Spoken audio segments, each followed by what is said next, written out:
En la 94. Sí, hermano.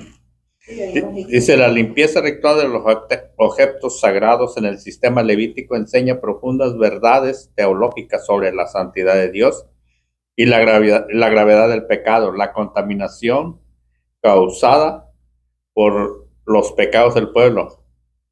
No solo afectaba a los individuos, sino también al espacio sagrado, donde Dios habitaba. Este acto de purificación subraya que para Dios pueda permanecer en medio de su pueblo, debe de haber un lugar limpio y santificado que refleje su pureza y santidad. Los objetos del santuario servían como puntos de conexión entre lo divino y lo humano, recordando constantemente al pueblo que el acceso a Dios se requería pureza y una mediación adecuada. Muy bien, gracias, hermano. Hasta ahí vamos a leer. Acuérdense que lo que estamos viendo en este tema es, perdón, como dice el título del capítulo, la sangre por el sacrificio del pecado, pero ya vimos que debería decir la sangre por la ofrenda, o la sangre de la ofrenda por el pecado. Ok, ¿qué es lo que conocemos como el hatat? Me imagino que el hermano ya empezó a darles aquí una rápida introducción y un reminder, como se dice en inglés, un recordatorio acerca de todo eso, hermano, porque eso es lo que es lo más importante. Y acuérdese que le voy a estar preguntando. No cree que lo hago así como que, ay, es que el hermano es. No, hermano, ayuda mucho. Cuando uno quiere aprender algo, es más fácil recordarlo cuando te preguntan o cuando tú preguntas. Cuando tú preguntas es todavía más eficaz porque preguntas o porque tienes la duda o porque quieres ampliar el conocimiento que ya tienes. Así es que, y usted lo puede ver a través de las Escrituras. Los apóstoles le preguntaban al Señor. Eran bien preguntones. Y es una manera muy efectiva de aprender. Entonces aquí lo que estamos viendo, hermanos, aquí es que la gravedad del pecado para con Dios no es solamente que nosotros nos contaminamos como personas y que ese pecado también nos separa de esa comunicación que tenemos con Dios. Va mucho más allá de todo eso. Las consecuencias del pecado, lo que es el pecado, hermano, es que es algo muy grave. Incluso, como estamos viendo, incluso en el Antiguo Testamento, todo lo que era el tabernáculo y lo que estaba dentro del tabernáculo, sobre todo los objetos sagrados donde se hacían todas esas ofrendas y todo eso se contaminaba por el pecado.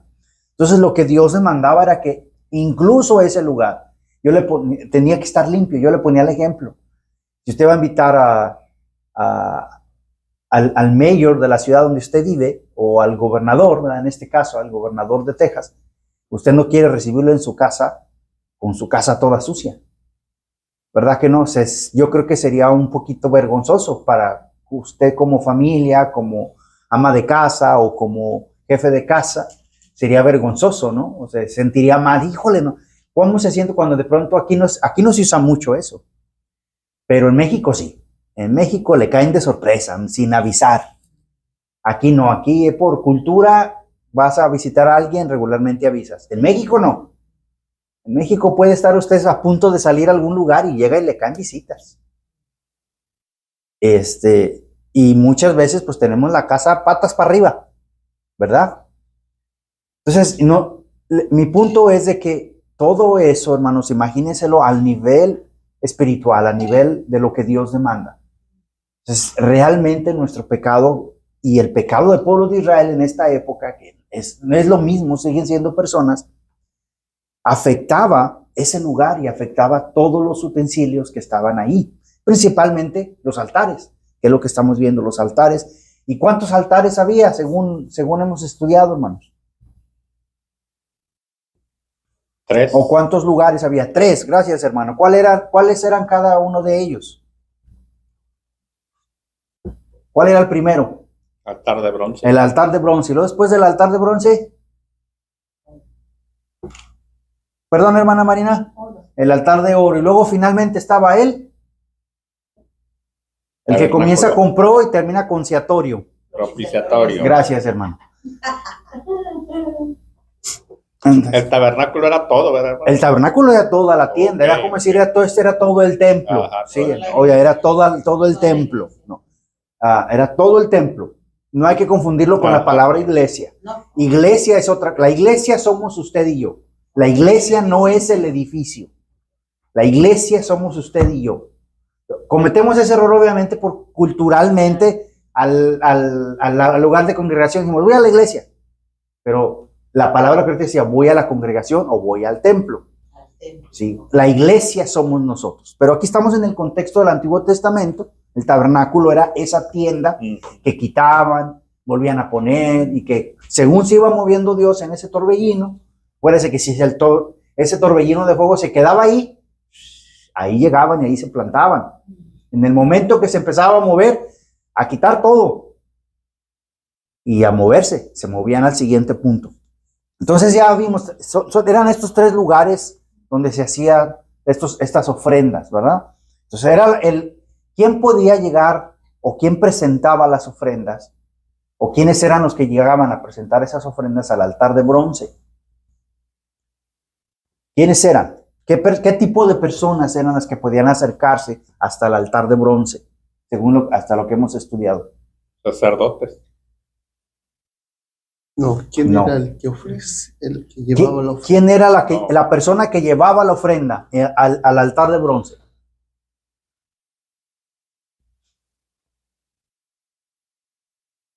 Se acuérdese que hasta le hice una broma, que eran personas como usted y como yo, comunes y corrientes, más corrientes que comunes, porque estaban llenas de pecado, acuérdese, que le hice Era la como broma para como- recordar.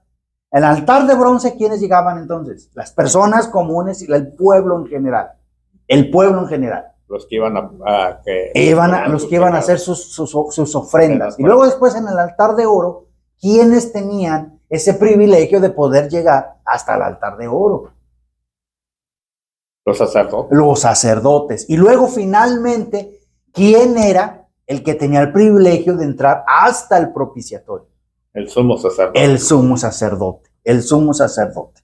Muy bien, entonces todos, pues esos lugares, hermano, el pecado del pueblo los contaminaban.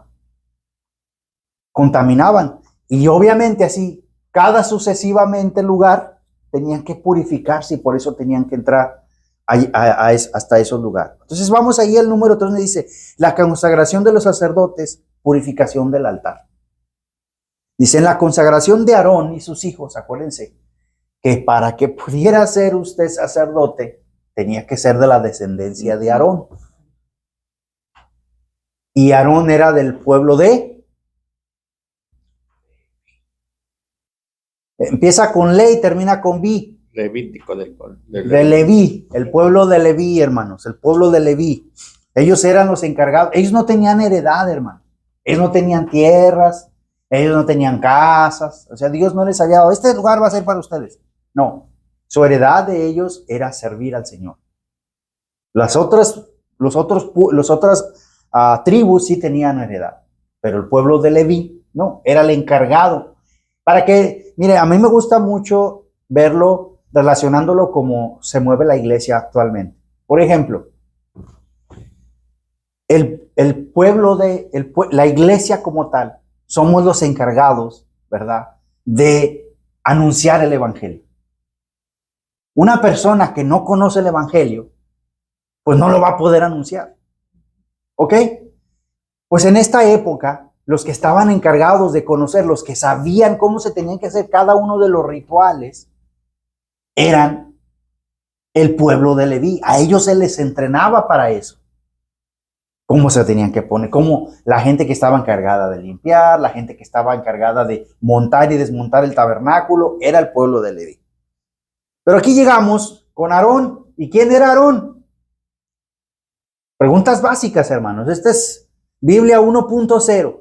¿Quién era Aarón? Era como el sacerdote, ¿no? Pues,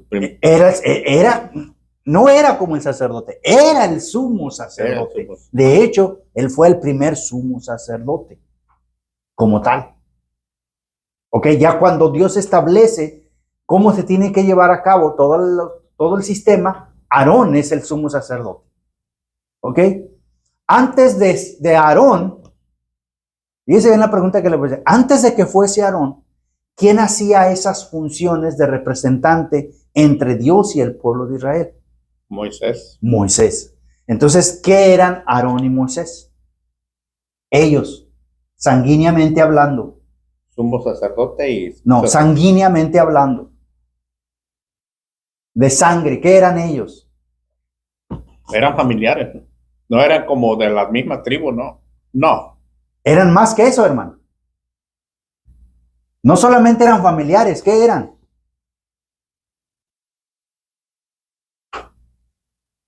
Hermanos. Aarón era el hermano de Moisés. Por eso le pregunto, sanguíneamente, no espiritualmente, sanguíneamente ellos eran hermanos. ¿Alguien sabe cómo se llamaba la hermana de ellos? Como Moriano, no sé. María. ¿No? Bueno, al español sería un derivado, hermano. Hay otra variación también del nombre de María, que es Miriam. ¿Ok? Pero sería correcto también si dice María, es correcto. No me voy a poner tan estricto con eso. Dice ahí, en la consagración de Aarón y sus hijos, la sangre de sacrificio por el pecado también era aplicada al altar, reafirmando su propósito de limpieza ritual. Levítico 8:15 dice así: Moisés tomó la sangre y con su dedo puso de ella sobre los cuernos del altar alrededor y purificó el altar y derramó la sangre al pie del altar y lo santificó para hacer expiación sobre él. Fíjese bien interesante aquí cómo lo que está haciendo Moisés en este punto, en este versículo, no es que está santificando o consagrando a Aarón. ¿Qué es lo primero que está haciendo según este versículo? Está limpiando. ¿Qué? El altar. El altar. Hermano, y los cuernos que se mencionan aquí eran como de los toros. ¿O eran nomás hechos de madera? No dice. Pues no es que eran como de los toros, hermano. Usted imagínese un cuerno. Ajá. Sí, ¿Ok? Entonces a los altares se les hacía esas figuras en las esquinas. Okay. Eran como unos ganchos, imagíneselo así como, imagínese esta mesa con 4 cuernos aquí. Era parte de la ornamentación o de la forma de construir los altares. ¿Okay? Todo eso, hermano, cuando usted lee, cuando el gran yo soy, ese es el nombre de mi Señor, me encanta ese nombre, cuando le dice yo soy el que soy, todo eso, hermano, usted lo puede leer en la Escritura. Cuando Dios le dice a Moisés cómo le da hasta las medidas de cada centímetro de cómo tiene que construir el tabernáculo, hacia dónde lo tienen que poner. Le da las medidas de cómo tiene que construir los altares, de qué materiales, de qué los tiene que recubrir. Les dice de qué tamaño, de cuántas argollas que le tiene. Mira, le vas a hacer unas argollas al arca de la alianza, le vas a poner unas argollas y vas a hacer unas barras de madera, les vas a cubrir de oro, y con esas barras de madera vas a poner ahí entre las argollas, y cuando se tenga que mover el tabernáculo, el arca de la alianza la vas a mover, y tienen que ser todo eso, hermano, está en la Escritura. Todo eso. Si usted quiere saber detalles de eso, usted tiene que leer la Escritura. Para que cuando le pregunten, usted sepa responder la pregunta. ¿Ok? Entonces aquí ya estamos. Todo lo que es el libro de Levíticos es cómo Dios establece su sistema para entrar al templo. Cómo tienen que ser los sacerdotes, cómo se tiene que vestir el sumo sacerdote, cómo lo vas a consagrar, cómo van a consagrar los altares. Todo eso, hermano, está en el libro.